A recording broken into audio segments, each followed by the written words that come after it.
तो फ्रेंड्स, दोस्तों, आज का जो टॉपिक है वह टॉपिक बहुत मज़ेदार टॉपिक है, क्योंकि हम प्रतिदिन कहीं ना कहीं न्यूज़पेपर हो या कोई भी किसी तरह से चर्चा में आ ही जाता है। तो यह टॉपिक है कि मौद्रिक नीति जो कमेटी है एमपीसी के उद्देश्य क्या है, पर्पस क्या है, आखिर इसको क्यों गठित किया गया है। जैसा कि हम लोग जानते हैं कि मौद्रिक नीति समिति में जो संस्थागत सुधार हुआ था उसके अंतर्गत में 45 जेड क्लॉज बी के अंतर्गत में इसका एक प्रावधान किया गया मौद्रिक नीति समिति का, जिसका केंद्र सरकार इसका गठन करती है। तो बात आती है कि इस समिति की जो उद्देश्य क्या है, इस पे आज हम चर्चा करेंगे। टॉपिक है कि मौद्रिक नीति समिति के उद्देश्य। चलिए देखते हैं, इसको हम कनेक्ट करेंगे मौद्रिक नीति में संस्थागत सुधार से हम कनेक्ट करके इसको आसानी से समझने के प्रयास करेंगे। जैसा कि पता है कि मौद्रिक नीति संस्थागत सुधार के लिए यही था जरूरी कि इसमें पारदर्शिता और जवाबदेहिता को बढ़ावा दिया जाए। तो पहला इसका उद्देश्य है कि मौद्रिक नीति समीक्षा में पारदर्शिता और जवाबदेहिता को बढ़ावा देना। अर्थात इसका मीनिंग क्या है कि जब मौद्रिक नीति की समीक्षा हो, कि जब देखा जाए, जब कमेटी जब ये बैठती है तो देखा जाए कि देश में अभी वर्तमान में किस तरह की स्थिति है। हमें अभी मुद्रा सप्लाई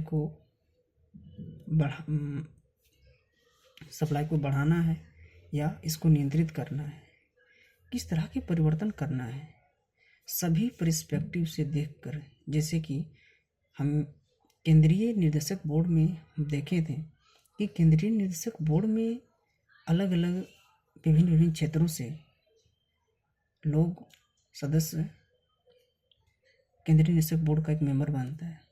जब उन मेंबर की सभी सहमति, सभी एक रिपोर्ट आती है कि उस क्षेत्र विशेष में आज भारत की स्थिति कैसी है, उन सभी रिपोर्ट सभी की समीक्षा करने के बाद आरबीआई की जो कमेटी है उसके बाद यह निर्णय देती है। इसलिए पता जाता है कि जो समीक्षा चल रहा हो अलग अलग, जैसे कि 10 स्थानीय क्षेत्र के हैं, वहाँ के मेंबर चार स्थानीय क्षेत्र, 10 क्षेत्रीय है, अलग अलग जो केंद्रीय निदेशक बोर्ड के जितने भी मेंबर हैं, जो भी समीक्षा करते हैं, जो भी रिकमेंडेशन देते हैं, उससे हो गया।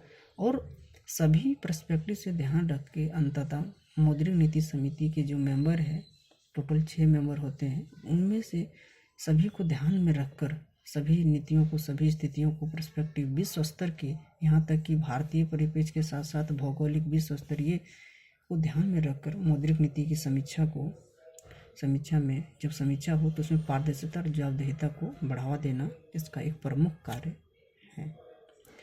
दूसरी इसकी कार्य आता है कि जो मौद्रिक नीति, जो मुद्रास्फीति का निर्धारण किया जाता है। जैसे कि भारत में वर्तमान में मुद्रास्फीति का जो लक्ष्य है, निर्धारण है 4+- 2% है।